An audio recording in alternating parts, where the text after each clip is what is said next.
शिकारी कुत्ता और खरगोश। ये कहानी है एक शिकारी कुत्ता और खरगोश की, जिनकी आपस में बिल्कुल भी नहीं बनती थी। आए दिन वो दोनों लड़ पड़ते थे। उनकी लड़ाई देख देख के सभी आसपास के जानवर पक चुके थे। तभी उनकी एक दोस्त मुर्गी आगे आकर उन्हें कहती है, बस भी करो भाई, इतना लड़ते हुए तुम थक नहीं जाते? अरे हमारे कानों पर दया करो। वैसे तो तुम दोनों मेरे अच्छे दोस्त हो। अगर तुम दोनों अभी चुप नहीं रहे ना, तो मैं ना तुम दोनों से बात करना छोड़ दूंगी। दोनों कुत्ता और खरगोश लड़ते लड़ते चुप हो गए और मुर्गी से दोनों माफी मांगने लगे। तभी मुर्गी ने दोनों से सवाल किया, जिसका जवाब देने के लिए ही दोनों लड़ पड़े।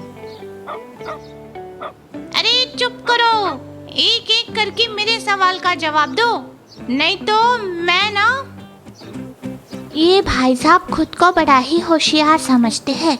जब देखो तब मेरी शक्ल को लेकर हंसते रहते हैं। आज तो हद ही हो गई। आज ये बोल रहे थे मैं तुमसे तेज भाग सकता हूँ, तुम तो मेरे सामने कुछ नहीं। और तुम क्या बोल रहे थे? मुझे हराने वाला अब तक पैदा नहीं हुआ। जब देखो तब मेरी पूंछ पर हंसते रहते हो। मुर्गी अपने सिर पर हाथ मारती है।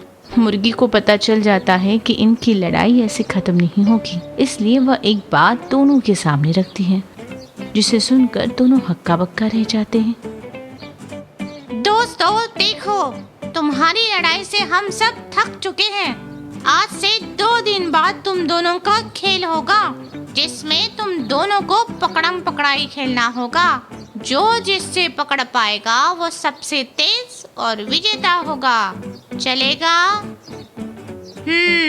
लेकिन तब तक तुम दोनों जंगल में शांति बनाए रखना। दोनों को ये प्रस्ताव मंजूर होता है और मुर्गी भी मन ही मन में कहती है कि चलो 2 दिन तक जंगल में शांति रहेगी। वैसे तो मुर्गी ने ये तरकीब यूं ही लगाई थी। अब उसे ये बात भी सताई जा रही थी कि 2 दिन बाद क्या होगा। उधर शिकारी कुत्ता और खरगोश जमकर तैयारी करते हैं। जंगल का हर एक जानवर उनकी तैयारी देखकर इस खेल को देखने के लिए उत्सुक होते हैं। और फिर 2 दिन बाद सुबह सुबह सभी जानवर जंगल के बीचों बीच मिलते हैं। मेरे प्यारे दोस्तों, जैसे कि हम सबको पता है, शिकारी कुत्ता और खरगोश पकड़म पकड़ाई वाला खेल खेलने वाले हैं। सभी शांति बनाए रखिए और जैसे ही मैं घंटी बजाऊं, शिकारी कुत्ता खरगोश को पकड़ेगा। जैसे मुर्गी घंटी बजाती है, दोनों तेज भागना शुरू करते हैं। खरगोश शुरुआत से ही बहुत आगे होता है, लेकिन शिकारी कुत्ते को अपने आप पर विश्वास होता है कि वह खरगोश को पकड़ लेगा। जंगल के सारे जानवर इस खेल का मजा ले रहे थे। बीच बीच में उन्हें प्रोत्साहन देने के लिए उनके नाम को भी पुकार रहे थे। ये खेल बहुत देर तक चलता रहा। अब तो जंगल के सारे जानवर भी थक चुके होते हैं। तभी एक दिलचस्प मोड़ आता है। शिकारी कुत्ता खेल छोड़कर वापस आ जाता है। अरे ये क्या, शिकारी कुत्ता वापस क्यों आ रहा है और थोड़ा जख्मी दिखाई दे रहा है? अरे भाई, ये क्या हुआ? तुम लंगड़ा क्यों रहे हो? वो मैं थक गया। कितना भागा हूँ। मैं भागते भागते गिर गया और मुझे चोट लग गई। तभी सामने से खरगोश खुशी से कूदते हुए आता है और सबको बताता है। सभी का मुंह खुला का खुला रह जाता है। झूठा कहा का।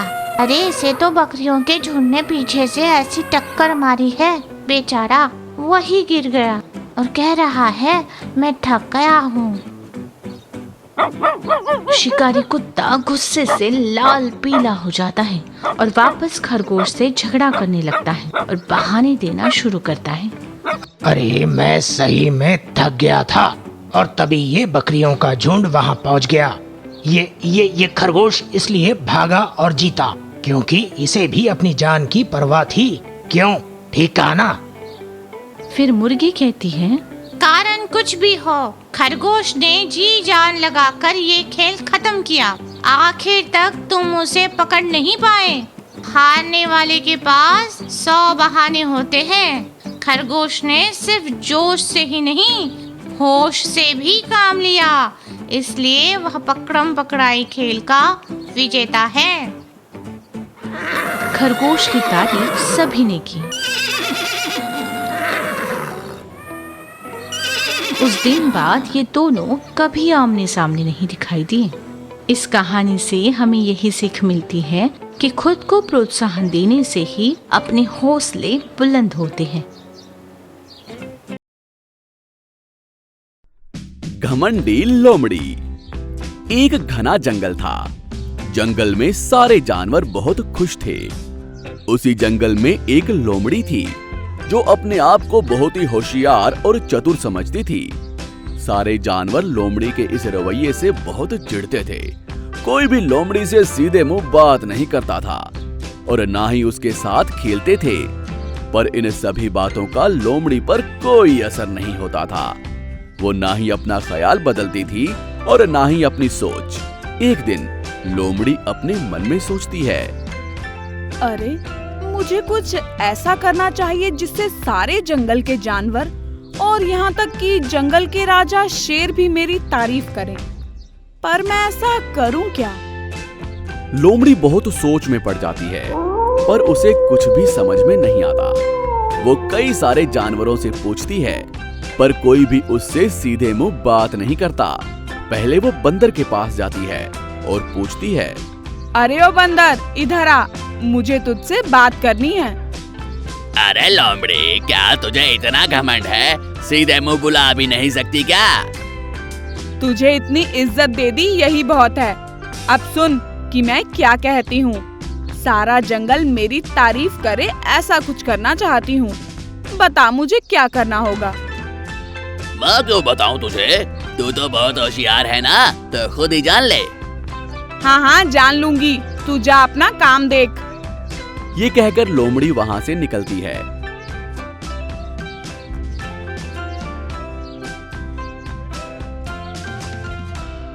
रास्ते में हाथी दिखाई देते हैं। अरे ओ मोटू, इधर आ। क्या कहा? अगर मेरी सूंड से एक खींच कर दूंगा ना तो दूर दूर तक नजर भी नहीं आएगी, समझी? चल जा, रास्ता नाप अपना। ऐसा करते करते लोमड़ी एक हिरण के पास जाती है। तुम एक काम करो, इस जंगल के राजा शेर के पास जाओ। वैसे तुम बहुत होशियार और चालाक हो। तुम राजा जी से दोस्ती कर लो और उसका ध्यान तुम्हारी तरफ खींच लेना। तुम राजा जी की दोस्त बन गई तो सारे जंगल के जानवर तुमसे डरेंगे और तुम्हारी जी हजूरी करेंगे। पर एक बात का ख्याल रखना, राजा जी को सिर्फ सच्चे और ईमानदार दोस्त ही पसंद है। हाँ। हर बार की तरह अपने आप को बहुत होशियार समझती है और बिना हिरण की पूरी बात सुने राजा जी के पास चली जाती है।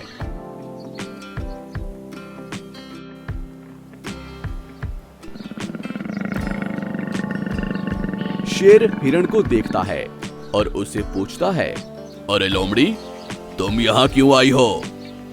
लोमड़ी कुछ कहने ही वाली थी कि शेर की नाक पर एक मक्खी आकर बैठती है। मक्खी को देखकर लोमड़ी अपने मन में सोचती है, अरे वाह, यही मौका है राजा जी के सामने अच्छा बनने का। मैं मक्खी को मार देती हूँ और सीधे सीधे राजा जी के दिल में जगह बना लेती हूँ। ये सोचकर लोमड़ी वहीं पास में पड़ी एक बड़ी सी लकड़ी उठाकर शेर के मुंह पर मार देती है। मक्खी का तो पता नहीं, पर शेर बहुत बुरे तरीके से जख्मी हो जाता है। शेर को लोमड़ी पर बहुत गुस्सा आता है। वो लोमड़ी से कहता है, अच्छा तो तू मुझे मारने आई थी? रुक, मैं अभी तेरा काम तमाम करता हूँ। ये कहकर शेर लोमड़ी पर हमला करता है। लोमड़ी को अपनी गलती का एहसास होता है और वो वहाँ से बचकर भाग जाती है और अपनी जान बचा लेती है। ये सब दूर खड़ा हिरण देख रहा होता है और मुस्कुराते हुए वहाँ से चला जाता है। ये कहानी हमें ये सिखाती है कि अपने आप को हद से ज्यादा होशियार समझना किसी बेवकूफी से कम नहीं है। ये हमें मुश्किल में भी डाल सकता है। आपको हमारी ये कहानी कैसी लगी हमें कमेंट बॉक्स में जरूर बताएं। और यदि आप ऐसी ही और भी कहानियां सुनना चाहते हैं तो हमारे चैनल को सब्सक्राइब करना ना भूलें। शुक्रिया।